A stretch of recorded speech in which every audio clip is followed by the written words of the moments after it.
It is time for a chat with Pat. Yes, and today I'm really excited. If you remember, a while back, we had on the morning show a couple people who are a part of trying to start this faithful Catholic medical school up in Michigan. They're seeking accreditation, and I remember, and I also had them on the Virtuous Life. Well, they're now ready for their first bioethics conference. It's a Catholic Bioethics Conference that they will be holding up there. And today, to talk with us about it, is Father Tim Nelson. He is the pastor of St. Mary Star of the Sea Catholic Church in Jackson, Michigan. Welcome, Father Tim. How you doing today? Good morning, Pat. Very well, thank you. How are you? I'm fine, and I am so excited about this. So I've been to a lot of bioethics conference. I can't wait to come to this one. So tell us a little bit about the conference and your connection to it. Well, when Jerry Palazzolo and Michael Day from the Catholic Healthcare International first presented their idea to Bishop Boyer here in the Diocese of Lansing, Bishop was very excited about the prospects of a truly faithful Catholic hospital and medical school. And so he said, why don't you go see Father Tim Nelson? He's a former cardiologist down in Jackson. Oh. And so I thought they had a great idea, and it was a wonderful hope. And I thought, well, what can I do? And so anyway, they showed me what I can do. Okay. And I've been involved for the last 10 years. It's been a great adventure. Wow. So kind of give us some insight into this conference that's coming up. It's on March 21st. It's a Saturday, right? 8:30 to 2:30. Tell us a little bit about it. Well, it's a conference which is highlighting the pressing, unsettled questions in medical bioethics.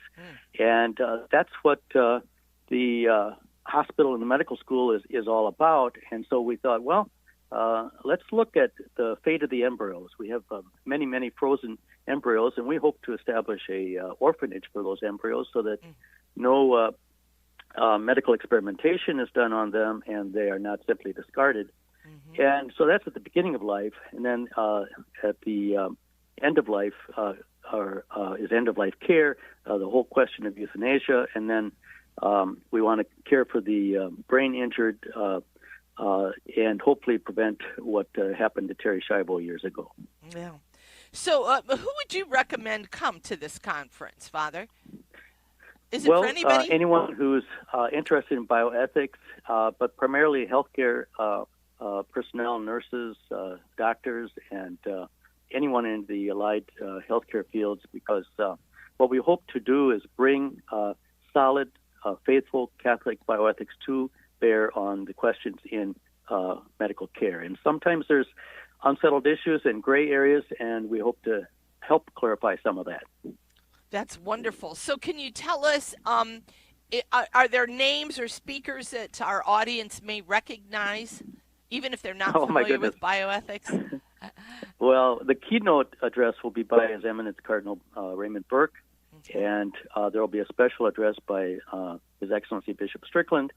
But there's a very good professor at the Angelicum in Rome, Father Ezra Sullivan, who is a bioethicist and moral theologian.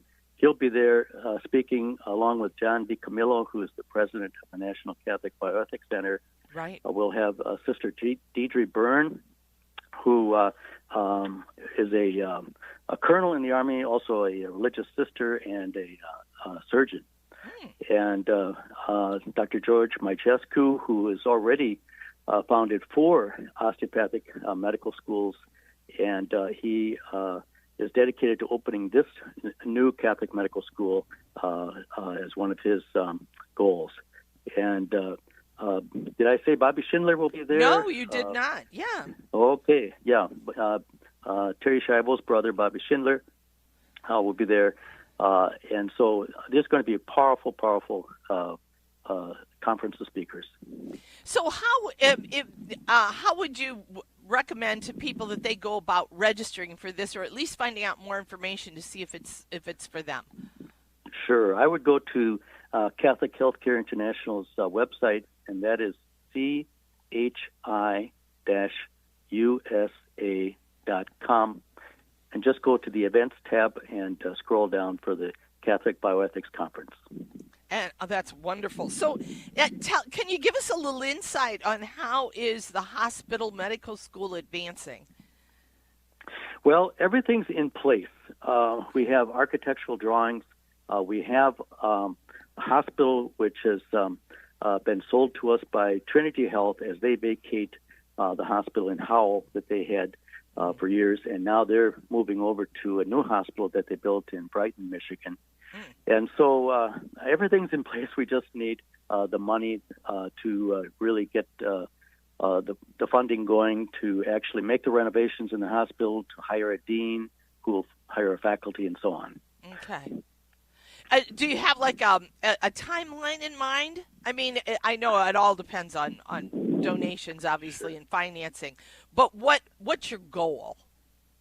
Well, we have a goal of this fall. We need to really get things going by this fall. And so this will be both the informational conference, but also a fundraiser to help us supply the needs for the immediate issues, and then hopefully a generous donor will come forward to really get the ball going. Right. So now you said the actual hospital that you're looking at medical school will be in Howell, Michigan, but that's not where the conference is, correct? That's correct. So Where's the conference is in Jackson, Michigan, and that was an idea that partly came from the fact that I'm here, a pastor of St. Mary Star of the Sea Catholic Church, and it's right across the street from the conference center. And so when we were planning it, I just proposed it as a possible site, and that really seemed to be ideal. That's wonderful. And if I'm kind of looking at the schedule here online. You're also having Mass then at St. Mary Star of the Sea Parish at 4 p.m. on that Saturday. Am I correct? Yeah. Oh, that's correct. Yes, and Cardinal Burke will celebrate that Mass. Oh, okay. I didn't realize the church was that close to the conference center. I was at your parish a while back. It is. So, wow. Okay, yes. Great. Oh, so kind of what are as we kind of close out here, Father, what are your kind of hopes and dreams, not just for the conference, but for the medical center as a whole? Well, I think the great hope is that this hospital will be it's a continuation. It's a continuation of the legacy of St. Padre Pio. His hospital in Italy was established and built not to be a standalone, but it was meant to be the first of many hospitals throughout the world with the same spirit and calling. And so that's what we hope to replicate here in the United States through this hospital. And then when Jerry Palazzolo met with Cardinal Burke years ago, Cardinal Burke said, "Well, if you're going to build a hospital, you need doctors, Catholic doctors." And so the Catholic Medical School is part of that. That's him. Oh, thank you so much, Father Tim, for being with us today, and I look forward to meeting you at the conference. Thank you very much, Pat. It's been a joy. Bye-bye.